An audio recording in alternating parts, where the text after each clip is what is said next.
किया है और अब जी। 5 तारीख की सुबह खुलेगा सागर। तो हाँ। उसके बाद कुछ रियायतें मिलनी शुरू होंगी, लेकिन लोग उम्मीद कर रहे थे कि आज ही से, कल से मतलब कुछ शुरू हो जाएगा। तो आपका जी। क्या इसमें अभिमत है कि जो कुछ भी हुआ है फैसला, उसमें कितना उचित है और क्या होना चाहिए आगे?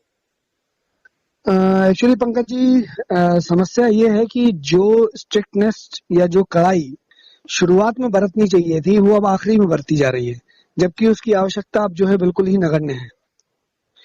समस्या अभी वर्तमान में स्थिति ये है कि लोगों के पास अब जो है घरों में राशन खत्म हो रहा है, घरों में स्थितियां नहीं है, लोगों के पास कई बार ऐसी स्थिति हो जाती है कि दवाई नहीं होती, और कई बार ऐसी स्थिति होती है कि उनको अचानक से है जो है इमरजेंसी में निकलना पड़ता है। तो इन सब चीजों को ध्यान में रखते हुए कम से कम आवश्यक सेवाओं को तो 1 जून से खोल ही देना चाहिए था। किराना दुकानें और जो घरेलू आवश्यक सामग्री की स्थितियां हैं, उनके लिए तो कम से कम लॉकडाउन खुल जाना चाहिए था। भले ही वो 2 घंटे के लिए दुकानें खुलती, लेकिन कम से कम उससे थोड़ी बहुत राहत जो है उनको मिलती। और साथ ही साथ ये जरूरी है कि भाई लोग भी इस बात को समझें कि सोशल डिस्टेंसिंग और इन सब चीजों का बहुत महत्व है, और मास्क और इन सब चीजों का सब पालन करें। लेकिन प्रशासन को भी ये चाहिए कि वो भी लोगों का ध्यान रखे, क्योंकि यदि इस तरीके की स्ट्रिक्टनेस बढ़ती जाएगी, इस तरह की कड़ाई बढ़ती जाएगी, तो हाहाकार मच जाएगा। लोगों के पास जो है संसाधन उपलब्ध नहीं है, लोगों के पास इतनी क्षमताएं नहीं है कि वो इतने दिनों तक का जो है राशन और वो सब जो है खरीद के रखें, खासकर जो गरीब लोग हैं। तो इन सब बातों को प्रशासन को ध्यान में रखना चाहिए, और ये लॉकडाउन जो है ये कहीं पर भी मुझे नहीं लगता कि बहुत उचित है। इसको जो है रिलैक्सेशन के साथ कहीं ना कहीं खोला जाना चाहिए। और मेरा निवेदन है कलेक्टर साहब से और प्रशासन से कि वो इस बात पर जरूर ध्यान दें कि कम से कम 2 घंटे के लिए भले ही वो दुकानें खोलें, जरूरत की सामग्री जो है कम से कम शुरुआत में उनको खोला जाए, और धीरे धीरे करके फिर जो है 1-1 हफ्ते की समीक्षा करने के बाद आप खोलते जाइए, कोई दिक्कत नहीं है। लेकिन इस तरह से जो है एकदम से स्ट्रिक्टनेस लाना अब संभव नहीं है, और अब दिक्कत भी है जनता को। नहीं, आपको नहीं लगता कि प्रशासन जैसी बड़ी मशीनरी वो इन सब चीजों की व्यवस्था कर सकती थी बहुत बेहतर? क्योंकि हमने पहले कोरोना में देखा है, जो पहला उसका सत्र था, कि उसमें पूरी व्यवस्थाएं बहुत चाक चौबंद थी, लोगों तक जरूरत की चीजें पहुंच रही थी, सब जो सहायता करने वाले ग्रुप थे वो भी आगे आ रहे थे। लेकिन जी, ये जो दूसरी लहर आई है, इसमें तो आप देख रहे हैं कि लोगों के पास कोई ऑप्शन ही नहीं है सिवाय बंद रहने के। बिल्कुल बिल्कुल सही कह रहे हैं आप। पहले जब शुरुआत में जब पहली लहर में थी, तब तो काफी सामाजिक संस्थाएं भी जो है आगे आई, सब आई।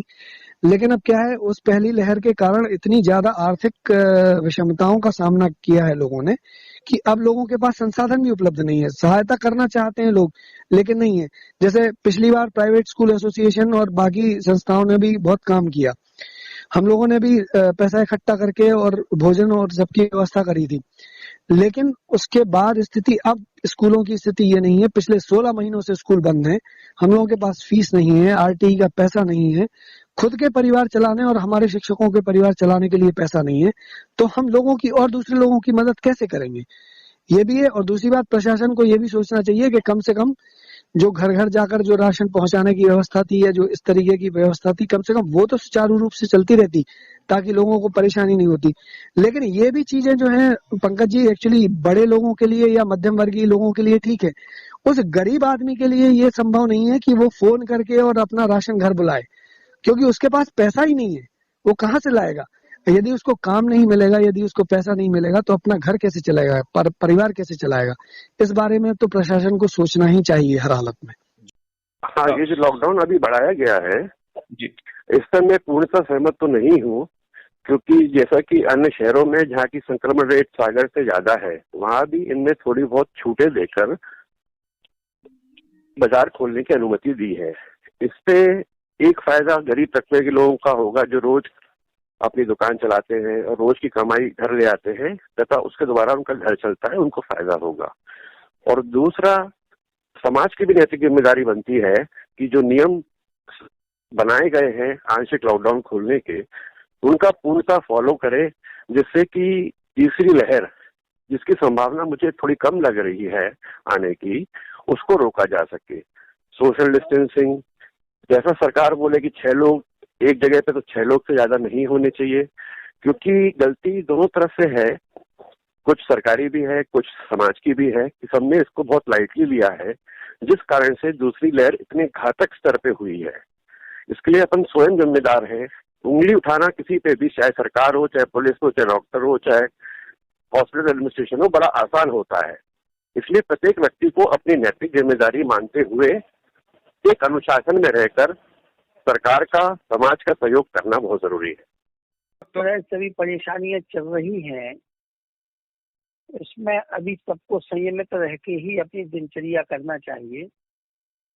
काफी सोशल डिस्टेंस का जो ध्यान है वो रखना चाहिए, मास्क का प्रयोग करना चाहिए और अनावश्यक कोई कार्यक्रम ना किए जाएं जिसमें भीड़ हो। अभी हम देख रहे हैं कि कई स्तर पर भले छोटे छोटे हों, 25, 25, 30 लोगों के बीच ग्रुप में फोटो खींची जाती है या कार्यक्रम किए जाते हैं, इनको भी बचना चाहिए।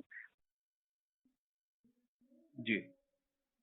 और ये जो तीसरी लहर है, इसको देखते हुए जो एक आशंका व्यक्त हो रही है, आप क्या चाहेंगे कि सरकार का क्या दृष्टिकोण हो, किस तरीके से काम करे सरकार और किस तरीके से लोग उसमें सहयोग करें? भाई, लोगों का जो सहयोग का तरीका है वो तो यही है कि सरकार अब शक्ति कहाँ तक करेगी। भाई, खुद समझना चाहिए लोगों को कि सरकार जो भी कर रही है वो उनके स्वयं की अच्छाई के लिए कर रही है। सरकार को इससे कोई फायदा नहीं हो रहा, शक्ति से तो सरकार को नुकसान ही नुकसान है, लेकिन अपने भले के लिए कर रहा है, इसलिए अपन को सहयोग करना चाहिए। और तीसरी लहर के हिसाब से जहाँ तक स्वास्थ्य सेवाओं का है, तो स्वास्थ्य सेवाओं के लिए एक बार पुनर्गठित करना चाहिए गवर्नमेंट को कि किस तरीके से इस बार जो परेशानी और समस्याएं आई हैं वो लोगों में नहीं आई। इस बार एक चीज जो देखी गई है कि लोग अस्पताल जाने से बचे हैं। अब जो भी कारण हुआ हो, चाहे टेस्टिंग इजीली नहीं होती हो या इलाज आराम से नहीं मिल रहा हो, लेकिन लोगों का जो एक संकोच है वो अस्पताल जाने में रहा है, तो वो संकोच टूटने का प्रयास होना चाहिए। जी, मेरा सबसे पहला एक ये विषय है कि ऐसे समाज का एक बहुत बड़ा वर्ग है भाई साहब ऐसा, जो बिल्कुल बिगर किसी काम के, बिगर औचित्यहीन जिसको बोलेंगे, वो नगर में घूमता है, बिल्कुल सेंसलेस। वो थोड़ा सा परिवार के लोग सजग होकर के, चिंतन करके, उनके परिजन चिंतन करके, ये अगर कुछ दिन के लिए मामला रोक लें, महीना भर के लिए भी अगर रोक लें अपने बच्चों को किसी तरह से, तो ये एक बड़ा, इसमें बहुत बड़ा हो जाएगा। दूसरा, ये क्राइसिस मैनेजमेंट कमेटी ने जो बनाया है, मेरा तो ये था कि लगभग शहर 8 जोन में बांटा हुआ है नगर निगम में जी, और उसमें जोन वाइज ही ओपन होना चाहिए। मुझे लगता है एकदम नहीं होना चाहिए, आज एक जोन हो जाए या 2 जोन आज खुले, 2 जोन कल खुले, और समय सीमा भी निर्धारित हो। सुबह ऐसे ही तकरीबन 7 बजे, 6:30, 7 बजे से लेके ऐसे शाम को 6-7 बजे तक हो जी। ऐसा मेरा सोचना है कि इस तरह से ही खुलना चाहिए भाई। और कोई ऐसी विशेष जो बात आप चाहते हो कि अब समाज को समझना चाहिए? समाज को सबसे पहले तो भाई साहब, अभी तो प्रभु की कृपा चल रही भाई साहब, 3rd वेव जो बच्चों के लिए बता रहे हैं वो तो बहुत ही कष्टकारक होगी अगर वो आती है तो। और 2nd वेव में अगर हमने अपनी थोड़ी सूझबूझ से काम कर लिया तो निश्चित रूप से तीसरी वेव से हम बच सकते हैं। और भाई साहब, ये समाज के ही ऊपर है, तीसरी वेव आना और ना आना, यही ला सकते हैं और यही रोक सकते हैं। तो ये तो बहुत बड़ा काम हो जाएगा अगर समाज थोड़ा सा जागृत होकर के, या जागृति भी बहुत जरूरी है जी। शहर से बाहर जाने के लिए 1 वे टैक्सी चाहिए या लोकल सिटी के लिए कैब या फिर एयरपोर्ट पे ड्रॉप की हो जरूरत? चुनिए अपनी पसंद की कैब और पाइए बेस्ट ऑफर्स के साथ मोस्ट कंफर्टेबल व सेफ राइड सिर्फ और सिर्फ MP कैब पर। आज ही गूगल प्ले स्टोर से MP कैब की एंड्रॉइड ऐप डाउनलोड करें या विजिट करें www.mpcab.in और बुक करें अपनी राइड।